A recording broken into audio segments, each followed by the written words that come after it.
سے ہی مخالف نظریات کو گالی دینا، ان کا تمسخرہ اڑانا اپنا حق سمجھتے ہیں، اور عام زندگی میں مسلمان اپنے ممالک میں مخالف یا مخالفت نظریہ رکھنے والے ہر انسان کو اس قدر دیوار سے لگا چکے ہیں کہ لوگ اپنے نظریات ہی چھپانے لگے ہیں، لوگ منافقت پر مجبور ہو چکے ہیں۔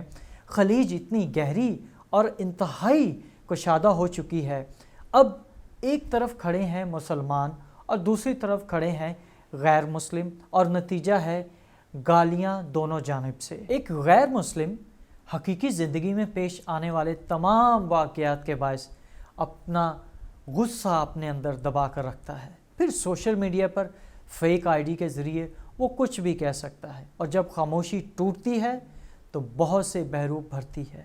کوئی طنز کرتا ہے، کوئی تنقید کرتا ہے، کوئی گالی دیتا ہے، اور کچھ ایسے بھی ہیں جو جائز تنقید کرتے ہیں، مگر وہی خلیج یعنی فاصلے بہت زیادہ ہیں۔ مسلمان مخالف کو جانتے ہی نہیں، اس کی فطرت کو سمجھتے ہی نہیں، اس لیے وہ تنقید، تضحیک اور گالی میں فرق بھی محسوس نہیں کر سکتے، بلکہ ہر تنقید کو گستاخی ہی سمجھتے ہیں۔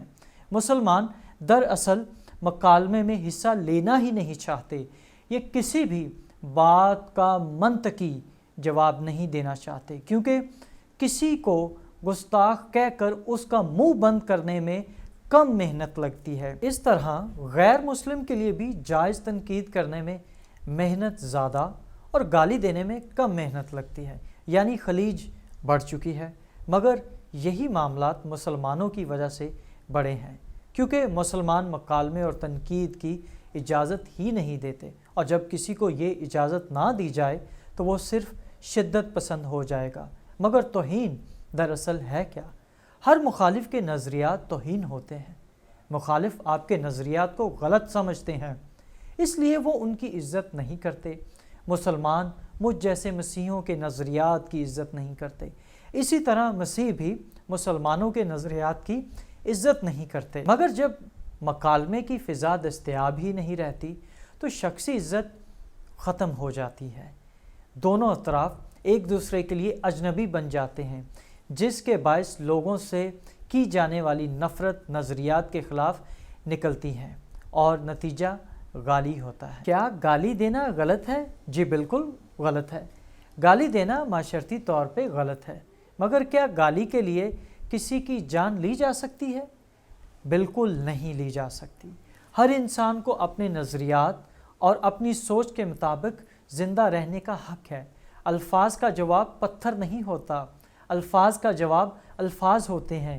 گالی کا جواب جاہل کی لغت میں گالی ہے، مگر عالم کی لغت میں خاموشی یا دلیل ہوتا ہے۔ اگر آپ ہمارے نظریات کو گالی دو تو ہم سنیں گے، مسلمان کے نظریات کو گالی دو تو مسلمان قتل کرنے پر تیار ہے۔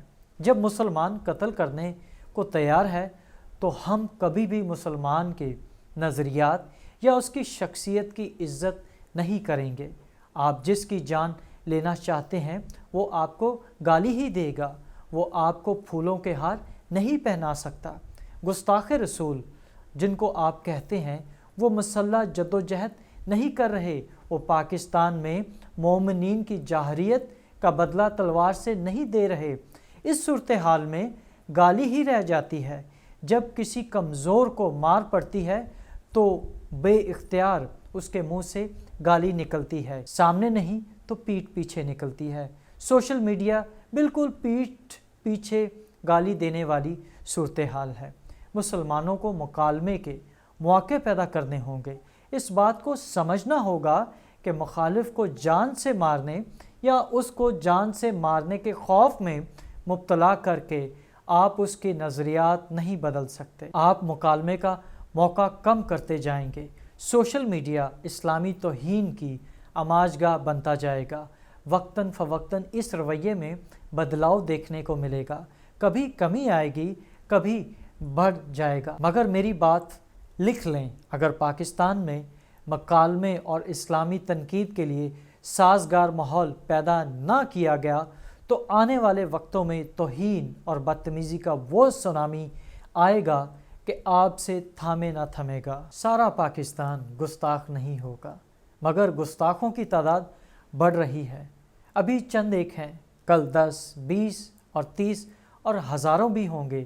دنیا میں کوئی ایسا نظریہ یا شخصیت نہیں جس کو گالی نہ پڑی ہو، جس پر تنقید نہ ہوئی ہو، مگر لوگ تنقید پر روتے نہیں، اس کا جواب دیتے ہیں یا اس کو نظر انداز کرتے ہیں۔